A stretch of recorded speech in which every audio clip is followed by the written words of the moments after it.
Hey guys, Zomfox here, and today I'm going to be doing the Week 8 betting picks. So, this week is, it has a couple really big games. You have pretty much two teams that are playing pretty much for their season right now. You have another two teams that are near the top of the food chain playing in a major game, and then you have one game which is kind of just for playing spoiler. So, you have a lot of games that really matter for different reasons, and if I'm not mistaken, this is the first week where these games are actually going to be played at Legion Field instead of Protective Stadium, which I think is pretty cool. So without further ado, let's get started.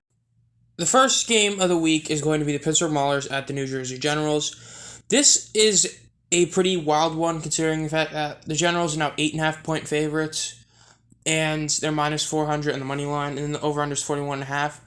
This is one of those where a lot of it is very hard to tell exactly. You see, I'm pretty sure I picked the Generals to have the under last week, and they didn't, and I was like, wow, really? But again, my gut feeling just wants me to say under. The Maulers just can't score, and they've done that the whole year. They just physically can't score.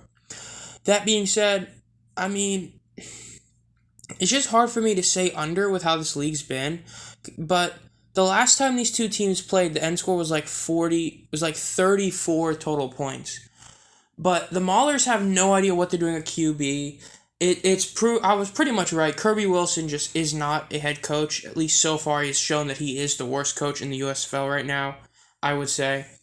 And the Generals, I feel like that they might just, for this, they might hold off on playing DeAndre. I don't know for sure if he's out yet, but I feel like they might just hold off on playing him, and they might, just take it slow. I'm going to go with the under. I think the Generals win, and I do think the Maulers cover the spread. 8.5 points is a pretty wide margin, so that's what I'm going to go with for that one. The second game of the week is the big one. It's the New Orleans Breakers at the Birmingham Stallions, who are still undefeated. I know this one has changed a bit, and just I am recording this a day before, so some of these genuinely might change, but the spread is only 3 points, and I'm pretty sure it used to be 3.5, something like that. And then the money line, the Stallions are only minus 175, and the over-under is 44.5. I'm going to say right now, over. I think this is a really easy pick for me. I think this is going to be over. But now in terms of who is going to win, you see, it's just the Stallions keep winning. It doesn't matter how bad anyone plays. It doesn't matter if Jamar has a great game or a bad game. It doesn't matter if the defense is a great game or a bad game. Just keep winning. And the Breakers just, I don't know. But if I'm not mistaken, the Breakers pretty much just need to win. If they win this game, the worst they could physically do is 6-4. Think about that. That's the worst they could do is 6-4. So if they win this game, that's going to put so much pressure on the Bandits to be perfect. So I feel like but at the same time, they have that cushion. The Stallions, they are playing to win. As said it before, until they lose, I'm going with the Stallions. I have the Stallions winning this game. And I don't see this game being 3 points. I think the Stallions win by more than 3. The third game is the Michigan Panthers at the Philadelphia Stars. This is a very, very big deal. I don't think people are going to look at it as much as a big deal as they should. The Panthers, if they win this game, they legitimately could make the playoffs. And I say legitimately could because, they won't be eliminated. You see, they have to go undefeated and the Stars have to lose out. That's the only way the Panthers can make the playoffs.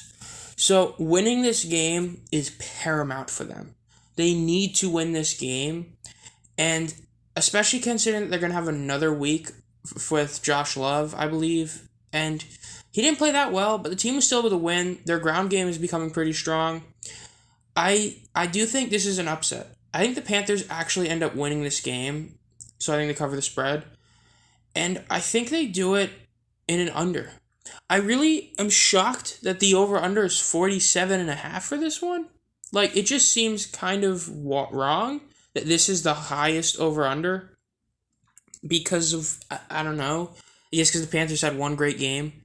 But I feel like the Stars, the Panthers need this win, and so do the Stars. Naturally, the Stars win this game, they're in the playoffs. This is a win-and-in territory for them. But I feel like the Panthers are going to win this game. I feel like this is their upset. This is the major upset of the week. And them doing so is going to put them in. And I think this is a very easy under pick as well. Even if the Panthers don't win, I just don't see this game having 50 points. So, yeah. The last game of the week is the Houston Gamblers to the Tampa Bay Bandits. This is an important game for one team. Bandits need to win to stay in this. race. It's just that simple. They have to win.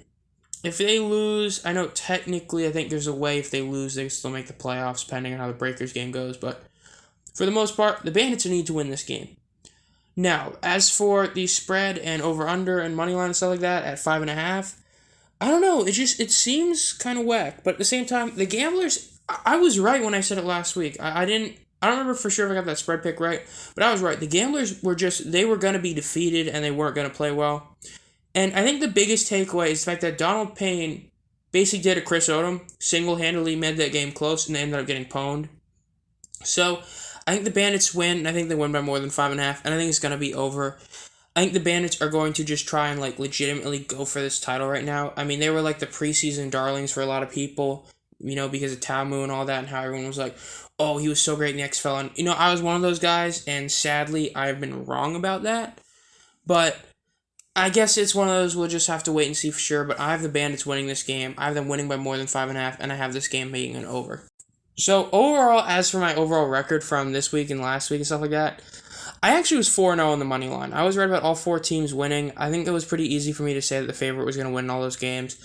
Though in the spread, I did only go 2-2, and same with the over-under.